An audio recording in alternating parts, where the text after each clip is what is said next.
नमस्कार।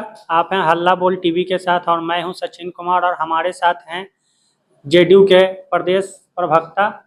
तो आइए इनसे बात करते हैं। जैसे कि सर हाल अभी नीतीश कुमार ने एक मन से एक महादलित प्रत्याशी घोषित कर दिया है, तो क्या इससे नीतीश कुमार महादलितों को लुभाने का काम कर रहे हैं?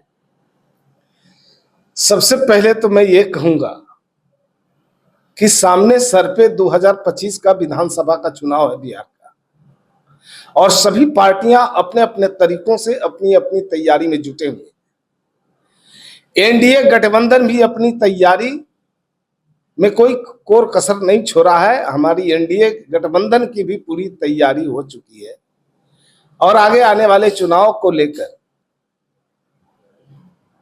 अगर पार्टी के तरफ से सिग्नल मिला है हमारे पार्टी के पूर्व विधायक और पूर्व मंत्री श्री संतोष निराला जी को, तो निश्चित रूप से सराहनीय कदम है और ये अच्छी बात है। क्योंकि जिन्हें जहां लड़ाना है, अगर उनको पहले से संकेत अगर मिल जाता है तो निश्चित रूप से अच्छी बात मानी जाएगी। उनको भी काम करने में अच्छा लगेगा, वहां के लोगों में जो कन्फ्यूजन होगा वो भी दूर हो जाएगा और पार्टी में किसी तरह का कोई संशय नहीं है।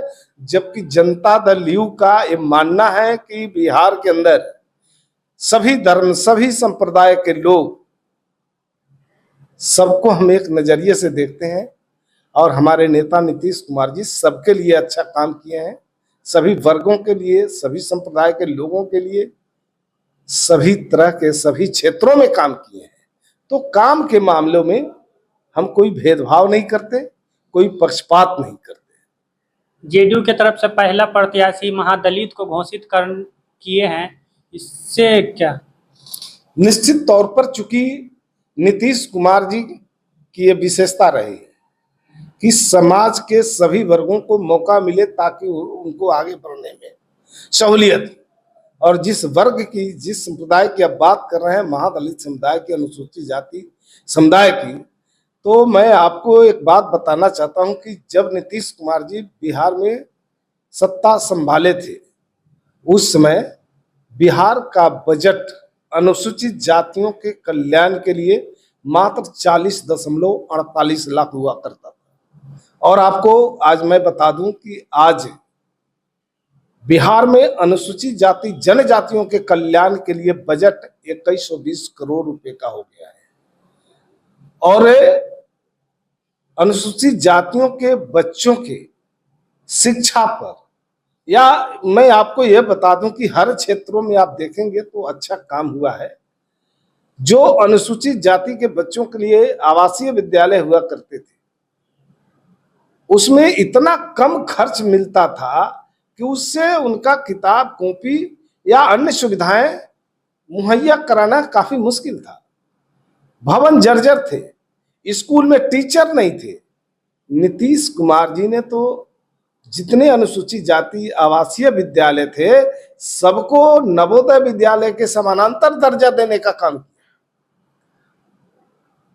जितना नवोदय विद्यालय के बच्चों पर खर्चा होगा पढ़ाई लिखाई, कपड़ा, खाने पीने में, रहने सहन में, उतना ही अनुसूचित जाति आवासीय विद्यालय के बच्चों के ऊपर रहन सहन, खान पान, पढ़ाई लिखाई के ऊपर खर्चा होगा, भवन के ऊपर खर्चा होगा। ये नीतीश कुमार जी ने लागू करके बता दिया।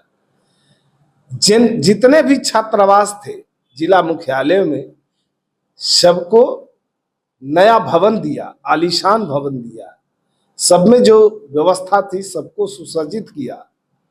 जितने आवासीय विद्यालय थे उसमें 10+2 की भी व्यवस्था की और भवन में जो जितनी सुविधाएं मिलनी चाहिए वो सारी सुविधाएं मुहैया कराने का काम किया। और अनुसूचित जाति के बच्चे जो जिला के छात्रावास में रहते हैं, उन छात्रावासी बच्चों के लिए प्रति माह 2000 रुपए और 15 किलो अनाज मुफ्त देना शुरू किया। उनके लिए छात्रवृत्ति अलग से दी जाती है। और पढ़ाई लिखाई के मामले में तो मैं ये कहूँ कि बच्चा जब स्कूल में कदम रखता है तब से लेकर उनकी नौकरी नहीं लग जाती है तब तक सरकार जो है उसके लिए व्यवस्था की है। आपको मालूम है कि सिविल सेवा प्रोत्साहन योजना सरकार चला रही है। अनुसूचित जाति के बच्चे हो या पिछड़ी जाति के बच्चे हो या हर संप्रदाय के बच्चे हो, महिला छात्रा हो, चाहे जो भी प्रतियोगिता परीक्षा है उसकी तैयारी करिए। कोचिंग की व्यवस्था की गई है। जो बीपीएससी या अन्य प्रतियोगी परीक्षाओं की पीटी की परीक्षा पास करते हैं, सरकार उसे अनुदान देती है ताकि वो मेंस की परीक्षा की तैयारी कर सके। बीपीएससी की पीटी की परीक्षा पास करने पर 50,000 रुपया, यूपीएससी की पीटी की परीक्षा पास करने पर उसको सरकार 1 लाख रुपया देती है ताकि वो मेंस की तैयारी करे। और इसके बल पे कितना बड़ा बदलाव बिहार के अंदर हुआ है कि बिहार के गरीब घर के बच्चे भी बड़े बड़े पदों पर पदासीन हो गए हैं। चूंकि सहूलियत उन्हें मिली है सरकार से, सिविल सेवा प्रोत्साहन योजना के माध्यम से उन्हें तैयारी करने में सहूलियत मिली है और वो ऊंचे ऊंचे पदों पर जाने में उनको सहायता मिली है। आज वो पदासीन है। तो समाज में बदलाव हो रहा है और खासकर इस वर्ग के बच्चों के लिए या इस वर्ग के सभी एक तो सबसे बड़ी विशेषता मैं बता दूं कि इस वर्ग के लोगों के लिए जो सम्मान देने का काम नीतीश कुमार जी ने किया, आपको मैं बता दूं कि 15 अगस्त और 26 जनवरी इस समुदाय के जो बुजुर्ग व्यक्ति होते हैं उनके हाथों झंडोत्तोलन कराया जाता है और सभी पदाधिकारी डीएम एसपी से लेकर बीडीओ सीओ एसडीओ तक और सभी एमपी एमएलए तक भी जा करके वहां उनको सैल्यूट मारते हैं। तो यह इस समाज के लोगों को सम्मान देने का काम नीतीश कुमार जी ने किया है। उनकी सुरक्षा की बात कही है। अब मैं आपको बता दूं कि अत्याचार निवारण के लिए उन्होंने जो व्यवस्था की बिहार में, सभी जिलों में पुलिस थाना बनाया, स्पेशल थाना बनाया, एससी एसटी थाना, सभी जिलों में स्पेशल पीपी स्पेशल कोर्ट बना दिया। और जिसकी सुनवाई जो है वो स्पेशल तरीकों से होती है। विशेष सहूलियत हो इस समाज के लिए और सबको सुरक्षा की व्यवस्था हो इस समाज में, सभी लोग सम्मान पूर्वक जीवन जिए और आगे बढ़ने का सबको मौका मिले। नीतीश कुमार जी ने वो काम किया है। तो ये कोई बड़ी बात नहीं है, ये तो नीतीश कुमार जी का स्वभाव है। जो समाज पीछे है उसको आगे लाने की कोशिश करते रहते हैं। नीतीश कुमार जी ने 10,000 महिलाओं को देने का जो वादा किया था वो उसका आवेदन कल से शुरू हो रहा है। तो क्या नीतीश कुमार फिर से महिलाओं को चुनाव के समय साधने की प्रयास में? देखिए, नीतीश कुमार जी महिलाओं के लिए आज ही कुछ नया कर रहे हैं ये बात नहीं है। ये नीतीश कुमार जी तो महिला सशक्तिकरण की दिशा में काम करने के मामलों में भारत के अन्य राज्यों से सबसे आगे निकल चुका है। बिहार नंबर 1 पर आ गया है।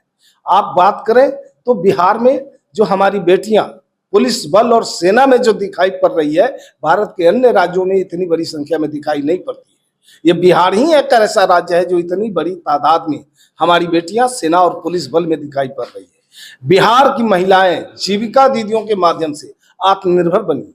और यही नहीं, बिहार की जीविका दीदियां दूसरे राज्यों में जाकर दूसरे राज्यों के महिलाओं को आत्मनिर्भर होने का और सफल होने का हुनर सिखा रही है। और एक मैं आपको बात बता दूं कि दूसरे कई अन्य देशों के लोग, आधा दर्जन जो दूसरे देश के लोग हैं, उन लोगों का टीम बिहार में आया और इस बात का आकलन किया कि बिहार की महिलाएं कैसे सफल हुई है, कैसे आत्मनिर्भर हुई है, कैसे जीविका दीदियों के माध्यम से काम करके आगे बढ़ी है। इसका वो आकलन करके अपने देश में जाकर उसको लागू करना चाहते हैं। कई देशों ने लागू भी किया है। तो बिहार का जो काम है वो मॉडल बन चुका है, चाहे वो महिला सशक्तिकरण की दिशा में देखें या महिला के आत्मनिर्भरता की ओर देखें, सब क्षेत्रों में अच्छा काम हुआ है। और आज जो महिलाओं को स्वरोजगार के लिए 10,000 रुपया देने की सरकार ने जो घोषणा की है, जिस पर काम शुरू हो गया है, और सरकार 10,000 के अलावे उसका आकलन करके जो इस क्षेत्र में अच्छा काम कर रही है, फिर उसको 2 लाख रुपया भी सरकार देगी। तो इस तरह का काम कोई नया नहीं है। हमेशा महिलाओं को आगे बढ़ाने के लिए, कमजोर वर्गों को आगे बढ़ाने के लिए, उसकी हिस्सेदारी देने के लिए बराबर काम करते रही है। जहानाबाद से जो अरुण कुमार सिंह जी आज जेडीयू में शामिल होने वाले थे, उसको रद्द किया गया। तो अब क्या वो पार्टी में फिर से शामिल नहीं होंगे? देखिए, इसका फैसला हमारे राष्ट्रीय नेता करते हैं और वो निर्णय लेते हैं कि किनको पार्टी में शामिल किया जाना है और किसे नहीं किया जाना है और कब किया जाना है। इस पर मैं कोई जवाब नहीं दे सकता।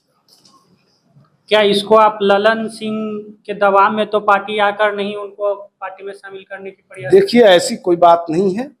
पार्टी के शीर्षस्थ नेता इसके लिए जवाबदेह हैं। ये उनकी जिम्मेवारी है किसको पार्टी में शामिल करते हैं या नहीं करते।